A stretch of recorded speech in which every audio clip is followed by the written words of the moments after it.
Looking ahead now to the Storm, kind of a mixed bag and an emotional one, Bell, would you say, as Sue Bird played her last regular season game and as we get here closer to the WNBA playoffs? Yeah, so as you said, a mixed bag, a win and a loss here. You take care of business against Minnesota at home. That's a win, 89-77. They really just dominated. That one was Storm all the way. Brianna Stewart is our player of the game with 33 points, 8 rebounds, 5 assists, and 2 steals. And then August 7th comes around, emotions are high. Coach Quinn gets ruled out on health and safety protocol. So she wasn't there for Sue's final regular season home game. But again, as I said, emotions are high. That one is a loss, 89-81. Our player of the game, once again, Brianna Stewart with 35 points, 10 rebounds, and 2 assists.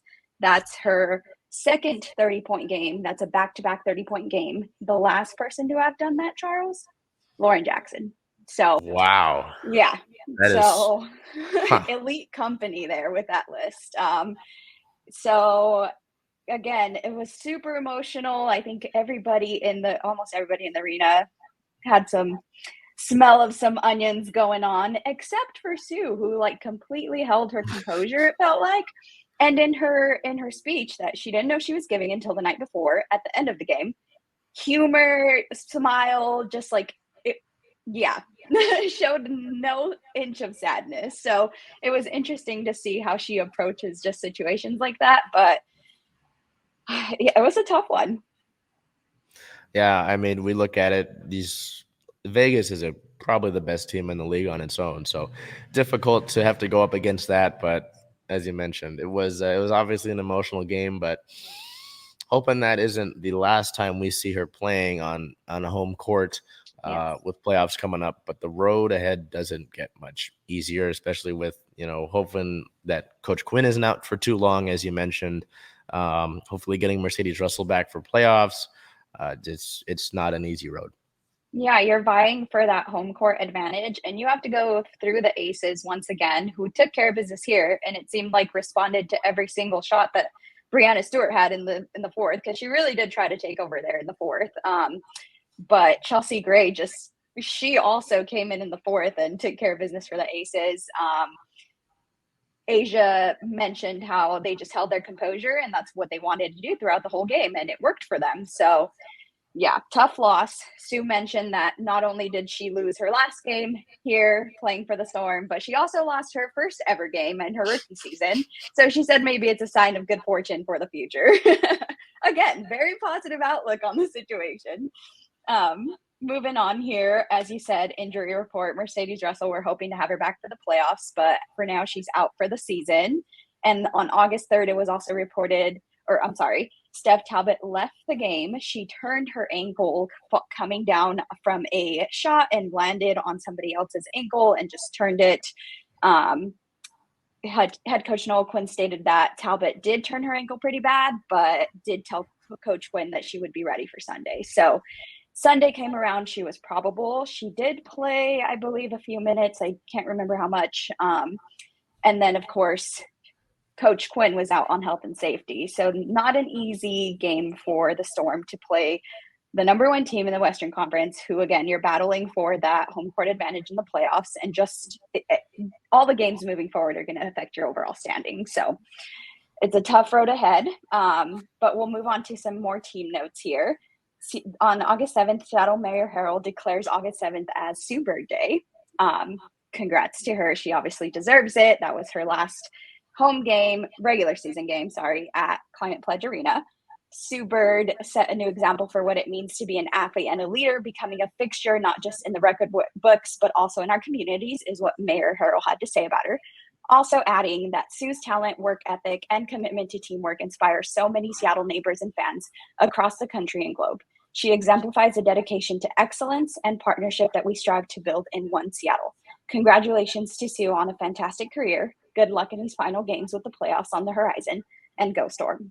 So we move on to some not so happy news here.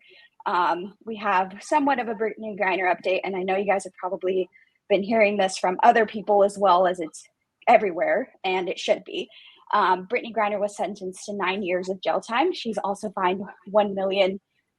What is that? Rubles? I want to say rubles, but I'm not. Rubles? Okay. Equivalent to about 16,400 US dollars. The judge said the court took into account Griner's partial admission of guilt, remorse for the deed, state of health, and charitable activities. Prosecutors had asked that she be sentenced to 9.5 years in jail. I don't know that I can say luckily she only received 9, because that's still a lot considering how much time she's already spent in there. I think everyone's just urging now the Biden administration to get something going, get a trade going, just get Brittney home now. Don't know if you have more to say on that situation there. No, I think that's just the thing. It's like, I know that there was a good case where it was brought up that a white woman that had brought in more, I think it's THC, right? Or is it CBD oil? It's THC. It was THC, had brought in far more THC and got a few months and was fined, I think, $15,000. And then she was gone. So obviously, I'm sure Griner's stature plays a impact here, right? And, with who Russia wants back in a trade, it's like, hey, we've got her, you've got something we want, right? So no, I mean, we've been talking about this for weeks, right? And it's just, it's like, how much can the administration do? How much will Russia let them do? So it's just obviously really tough. And I didn't think back when we started the season that we would be, discussing this unfortunate situation in August. So well into the season, Looking ahead here, we'll move back to the Storm. Our record sits at 20-13. We're three games behind Las Vegas for first, second in the Western Conference there. And looking ahead, August 9th, like we said, not an easy road. August 9th, they travel to Chicago. That's a 5 p.m. game. On the 12th, they face the Lynx again at 5 p.m. And then on the 14th, once again, the Aces at 12 p.m. And that is the last regular season game. So these next 3 games determine a lot for the Storm. And we just hope that we get to see them here at Climate Pledge for a playoff game. Yeah, ideally would like to not have called that last game the last home game that Sue ever played. So we'll keep an eye on that. But obviously some really important games. I mean, the defending champs, the Lynx vying for a playoff spot, and the Aces, I mean, probably the best team in basketball. With that being said, I want to apologize. It's the top 4 teams in the WNBA that get home court. But you're kind of on the brink right now because the Mystics are pushing you. But luckily the Sparks beat the Mystics narrowly. There's a whole different conversation, but you're basically just fighting to be in that top 4 there for the moment.